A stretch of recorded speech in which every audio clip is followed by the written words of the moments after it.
With the Vikings on a 5-game winning streak, I wanted to take a look at the formula for success for Minnesota and how they can use that moving forward with their 7 remaining regular season games. The biggest difference, bar none, has been ball security, taking care of the football. Since the streak, they've been +6 in turnover differential. You compare that to when they were 1-4, it's like night and day. They were -9. 1-4, all one-score losses. You think about, man, how many wins could you have gotten if you just weren't giving the football away? Week 2, prime time at the Link against the Philadelphia Eagles, man, minus the turnovers, I think the Vikings were the better team that night. They were -3 in turnover differential that game alone. So for Josh Dobbs and the Vikings moving forward, the main focus has to be, number one, taking care of the football. You got away with an interception that didn't come to fruition against the Saints on Sunday. Ball placement accuracy, not fumbling the football. He did fumble the ball, 3 times, 2 of them for losses against Atlanta, but I chalked that up to a wash. This man was operating on the fly, learning the system as well. But take care of the football. And even if you are going to turn the ball over, you have a defense that is going to keep you in the game.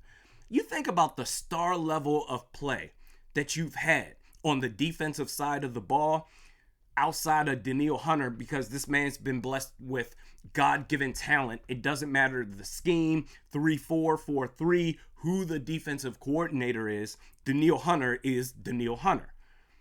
But the star level of play you've had beyond 99, I mean, Cam Bynum, Josh Metellus, Harrison Smith is the 3rd best safety on the team.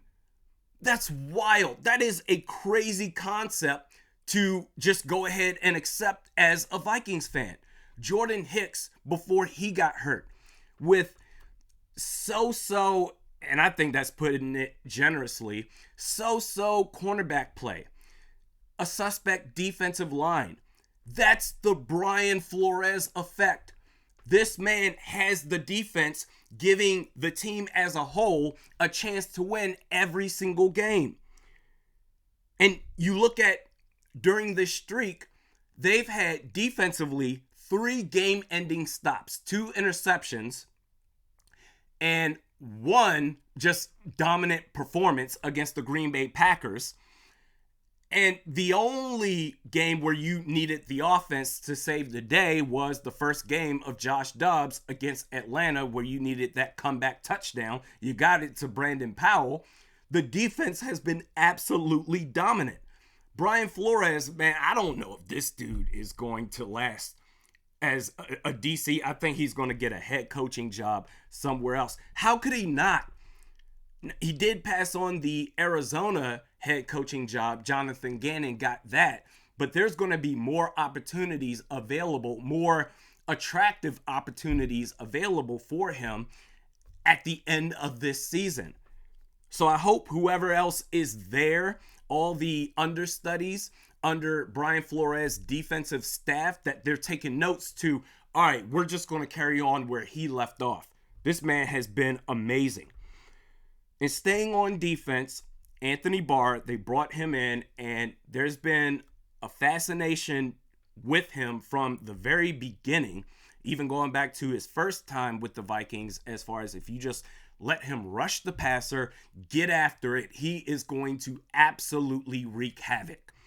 And I get it. I understand the fascination with that, but you got to understand where the Vikings are coming from acquiring him for Take Two, what they need right now. Jordan Hicks, he's going to be out for at least next week against Denver, maybe even beyond that. We'll just have to see. But Jordan Hicks has been one of the star players on this defense. You need somebody to fill that void of what he's leaving behind. You have Ivan Pace.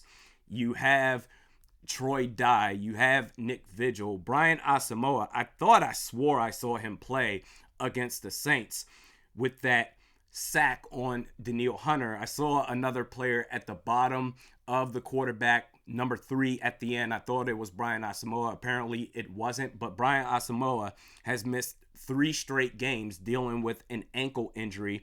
So you have 3 inside linebackers. You need somebody that can come in and be serviceable against the run. Jordan Hicks was a beast against the run.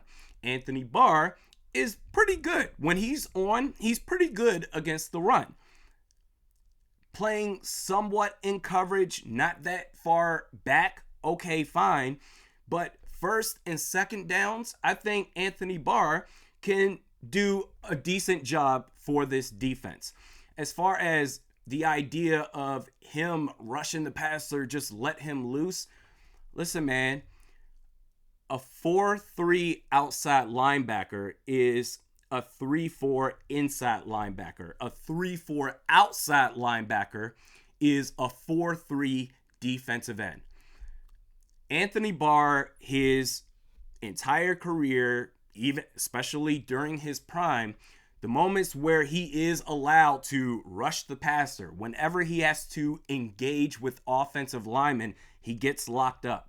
He can't shed blocks whatsoever. I'm not hating at all, because there was no bigger fan, believe it or not, of Anthony Barr than me when they drafted him in 2014.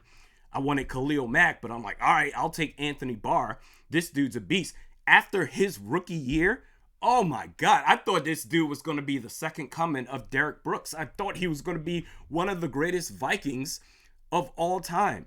Unfortunately, it just didn't work out. I'm not going to rehash all of that, but you don't want those problems with him, especially at this stage in his career, engaging with an offensive lineman. If he's left unblocked and you want to have him go after the quarterback on blitzes, sure, absolutely. If he's left unblocked, he can still make plays. But I think the main reason they brought Barr in was to somewhat minimize the gap that Jordan Hicks is going to leave out there on the field as long as he's not available to play.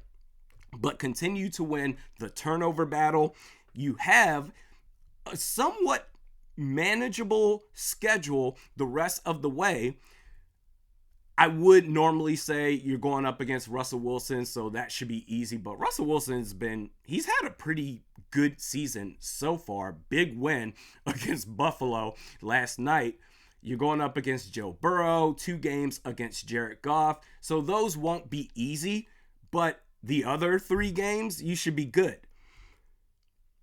Ty Chandler's season, especially with Alexander Mattison in concussion protocol, should provide a boost to the run game to take some pressure off of Josh Dobbs the rest of the way, or Jaren Hall, whoever's going to be the quarterback, make things easier for that player.